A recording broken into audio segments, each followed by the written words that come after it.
dans l'histoire de vie d'une personne, on est tous le méchant de quelqu'un. Ça ne sert à rien de vouloir contrôler la perception que les autres ont de nous ou auront de nous en fonction d'une situation, d'une prise de décision, d'une action, d'une pensée, d'une prise de parole.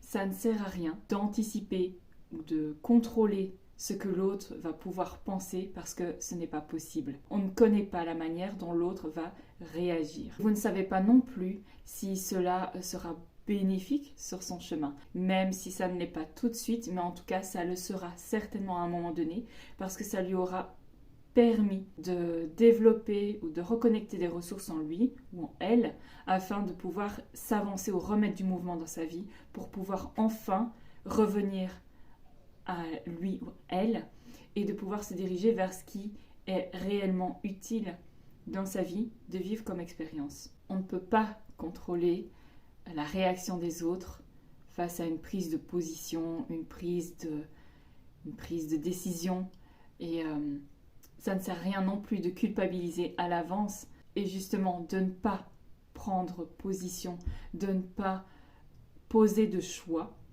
de ne pas poser d'action, du fait d'anticiper la réaction de l'autre. Car de toute façon, l'autre vous verra peut-être comme le méchant de l'histoire. Peu importe.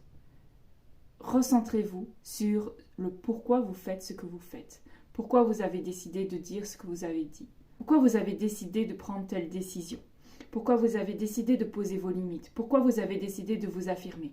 Ça, recentrez-vous sur vos besoins. Pourquoi vous faites ce que vous faites?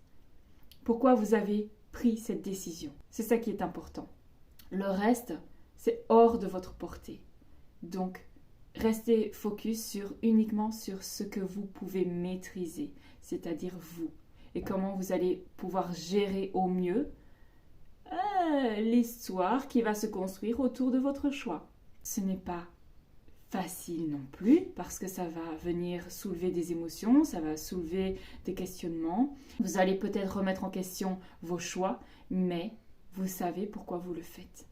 Pour être un peu plus en paix avec vous-même, en paix dans votre vie, atteindre plus de joie à l'intérieur de vous et de pouvoir répondre à vos besoins et de vivre selon vos valeurs. C'est ça qui importe. Et si vous voulez des exemples concrets, rejoignez mon canal privé sur Telegram, car je vous ai préparé un audio où je vous explique 2 exemples assez personnels, 2 situations différentes où j'ai bien perçu à l'avance que j'allais être la méchante de l'histoire.